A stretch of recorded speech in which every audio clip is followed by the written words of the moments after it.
Bienvenue à tous dans cette nouvelle exploration. On plonge aujourd'hui dans un concept fascinant, la connaissance synthétique. Imaginez un peu accéder à une expertise de pointe, dans n'importe quel domaine, aussi facilement qu'on allume la lumière. C'est ça la promesse folle de la connaissance synthétique. Et ce qui est passionnant, c'est qu'on est vraiment au tout début de cette révolution. Un peu comme l'énergie synthétique a transformé nos vies au siècle dernier. Le pétrole, l'électricité. La connaissance synthétique, elle, pourrait bien changer notre façon de vivre, de travailler et même d'apprendre. C'est vrai que c'est vertigineux. Mais du coup, qui va contrôler cette connaissance? Comment va y accéder? Et bien sûr, la grande question, comment tout ça va être monétisé? Excellente question. Pour commencer, on va peut-être démystifier un peu ce concept de connaissance synthétique. En gros, imaginez un système qui peut synthétiser toutes les connaissances humaines sur un sujet, les organiser et les rendre accessibles instantanément. C'est comme avoir un expert à portée de main 24 heures sur 24. On dirait la science-fiction. Mais j'ai cru comprendre que les géants de la tech sont déjà en train de se positionner. Ils imaginent même plusieurs modèles économiques pour monétiser cette connaissance. Oui, tout à fait. Si on prend Google, Microsoft ou OpenAI par exemple, eux, ils misent sur un modèle par abonnement, un peu comme Netflix ou Spotify. Vous payez un abonnement mensuel et hop, vous avez accès à cette mine d'informations. Comme une bibliothèque virtuelle infinie en quelque sorte. Mais est-ce qu'il y a d'autres options sur la table? Ah oui, bien sûr. Apple, par exemple, eux, ils défendent plutôt un modèle d'accès universel. Pour eux, la connaissance synthétique devrait être accessible à tous gratuitement, comme l'eau ou l'air. C'est une vision assez audacieuse. Et il y a un troisième modèle, si je m'abuse. Oui, Meta et DeepSeek, eux, ils explorent un modèle hybride open source. Donc, une partie de la connaissance serait gratuite, mais il y aurait une monétisation via la publicité ou des fonctionnalités premium. Un peu comme certains logiciels qu'on utilise déjà. Trois modèles bien différents donc, avec des implications potentielles énormes pour l'accès à la connaissance. Et pour la société en général. Mais au-delà de ces modèles, il y a un autre aspect fascinant, c'est l'arrivée des agents virtuels. Ah oui, les agents virtuels. Aujourd'hui, on dépend d'experts humains, médecins, avocats, etc., pour obtenir des connaissances pointues. Et ça a souvent un coût. Et si demain, c'était une intelligence artificielle qui nous conseillait? C'est exactement ça. Ces agents virtuels, ces programmes d'IA, ils pourraient fournir instantanément des analyses financières, des conseils juridiques, médicaux, avec une précision incroyable. C'est à la fois fascinant et un peu effrayant. On se dirige vers un monde où l'expertise est accessible en un clic, 24h24. Mais concrètement, quelles sont les opportunités d'investissement dans tout ça? Ah bah pour les investisseurs, c'est une vraie mine d'or. Il y a trois domaines clés à explorer. L'infrastructure, les fournisseurs d'agents IA et les nouveaux entrants. Si on prend l'infrastructure, par exemple, c'est quoi exactement? On parle de serveurs géants, de câbles sous-marins. En gros, l'infrastructure, c'est ce qui permet à la connaissance synthétique d'exister. Imaginez des centres de données immenses, avec des processeurs ultra puissants, des cartes graphiques qui peuvent faire des milliards de calculs par seconde. C'est là que la magie opère, que la connaissance brute est transformée en connaissance synthétique. On parle d'une infrastructure informatique colossale, et qui sont les acteurs clés dans ce domaine.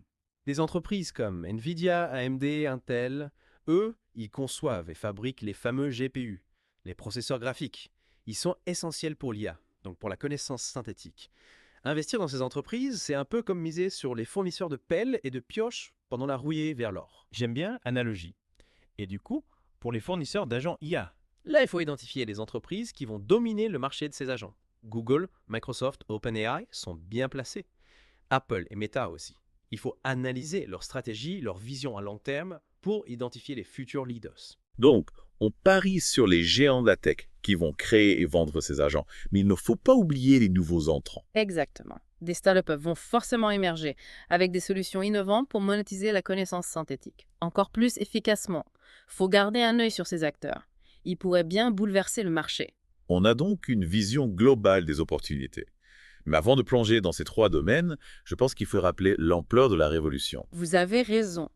Notre source compare ça à l'arrivée de l'informatique personnelle dans les années 80, avec Bill Gates et Steve Jobs. Beaucoup, à l'époque, ont sous-estimé l'impact. Et là, on est face à quelque chose d'encore plus grand. La monétisation de la connaissance elle-même. C'est une révolution qui pourrait avoir un impact encore plus profond sur nos sociétés. On est à un moment charnière et il faut bien se positionner. Tout à fait. Alors, avant de passer à la deuxième partie, une question pour vous, chers auditeurs. Où vous situez-vous dans ce nouveau paysage? Serez-vous un simple observateur, un retardataire ou un pionnier qui va saisir cette opportunité? C'est une excellente question. Prenez le temps d'y réfléchir. Parce que la connaissance synthétique, elle est en train de redéfinir le monde. Et votre place dans ce monde est à repenser. On se retrouve très vite pour la suite de notre exploration. On va se replonger dans la connaissance synthétique. On avait parlé de 3 domaines d'investissement clés, vous vous rappelez, l'infrastructure, les fournisseurs d'agents IA et les nouveaux entrants. On va commencer par l'infrastructure. La base, quoi. Oui, l'infrastructure. On a parlé de centres de données énormes. Mais concrètement, ça ressemble à quoi? Serveurs, câbles sous-marins, qu'est-ce qui se cache derrière ce mot? Pour faire simple, l'infrastructure, c'est ce qui donne vie à la connaissance synthétique. C'est des bâtiments immenses, remplis de serveurs, de processeurs ultra puissants, de cartes graphiques qui font des milliards de calculs par seconde.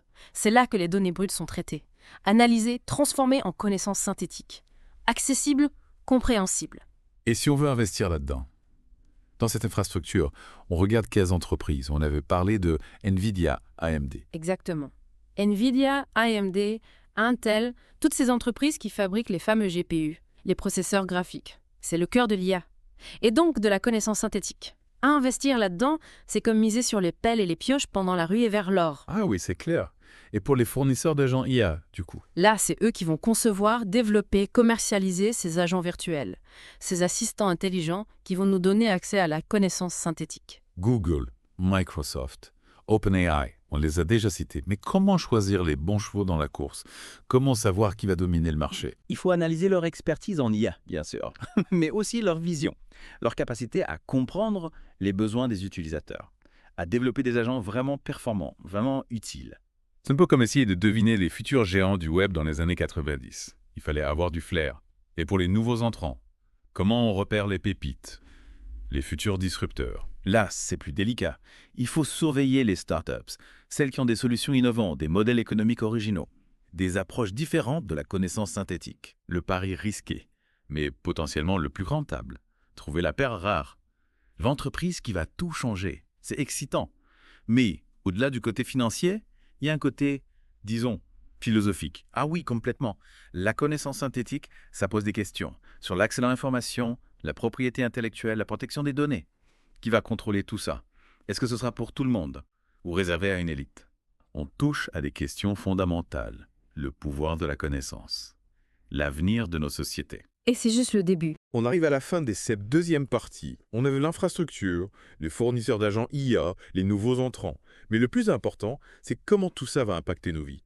Concrètement, nos métiers, notre société. C'est ce qu'on va voir dans la 3e partie. Restez avec nous. Et voilà, la 3e et dernière partie de notre exploration. On a vu les modèles économiques, les opportunités d'investissement, les questions éthiques. Mais maintenant, on passe au concret. Comment cette fameuse connaissance synthétique va changer nos vies, pour de vrai? La question a 1 million, hein. On a beaucoup parlé d'agents virtuels, d'expertise en un clic, mais j'aimerais bien qu'on aille plus loin. Quel impact sur notre quotidien? Nos métiers, notre société? Donnez-nous des exemples. Oui, des exemples. Par exemple dans l'éducation. Qu'est-ce que ça pourrait changer, concrètement? Imaginez, chaque élève, peu importe d'où il vient, il a accès à un tuteur virtuel, personnalisé, disponible 24h24, 7x7. Un tuteur qui s'adapte à son rythme, qui répond à ses questions, qui l'encourage. Ça pourrait révolutionner l'accès au savoir, c'est clair, et réduire les inégalités. Mais est-ce qu'il n'y a pas un risque de dépendance à la technologie? C'est une bonne question. Comme tout outil puissant, la connaissance synthétique, il faut l'utiliser avec intelligence. Trouver le bon équilibre entre l'humain et la machine, l'apprentissage traditionnel et l'apprentissage avec l'IA. Et dans la santé, quelles applications on peut imaginer? Là aussi, énorme potentiel imaginé. Des diagnostics médicaux ultra précis en quelques secondes, grâce à des agents virtuels. Des traitements personnalisés, adaptés à chaque patient, en fonction de son profil génétique, son mode de vie. On dirait de la science-fiction. Mais ça pose des questions éthiques. La confidentialité des données médicales, par exemple. Oui, la protection des données, c'est essentiel. Il faudra mettre en place des garde-fous pour que la connaissance synthétique soit utilisée de manière responsable, éthique. Et pour le monde du travail, beaucoup disent que l'IA va détruire des emplois. Oui, c'est sûr. Beaucoup de métiers vont être transformés. Certains vont disparaître, d'autres vont apparaître. Il faudra s'adapter, se former, acquérir de nouvelles compétences. C'est un sacré défi. Mais faut-il avoir peur de la connaissance synthétique? Vraiment? Moi, je pense que non. Il faut la voir comme un outil puissant, qui peut nous libérer des tâches répétitives, nous permettre de nous concentrer sur des choses plus intéressantes, plus créatives. Plus humaine. Donc, la connaissance synthétique, ce n'est pas une menace, c'est une opportunité. Exactement. Une opportunité de repenser notre façon de travailler, d'apprendre, de vivre. Une opportunité de créer un monde meilleur, plus juste, plus durable. Alors, chers auditeurs, face à cette révolution, vous allez faire quoi? La subir? La craindre? Ou la saisir? Comme une chance de changer votre vie, votre carrière, votre vision du monde. La connaissance synthétique est là, elle est réelle, elle est puissante. C'est à nous de décider comment on l'utilise, pour le meilleur ou pour le pire. Le monde ne sera plus jamais les mêmes. Merci de nous avoir suivis dans cette exploration. Et à bientôt pour de nouvelles découvertes.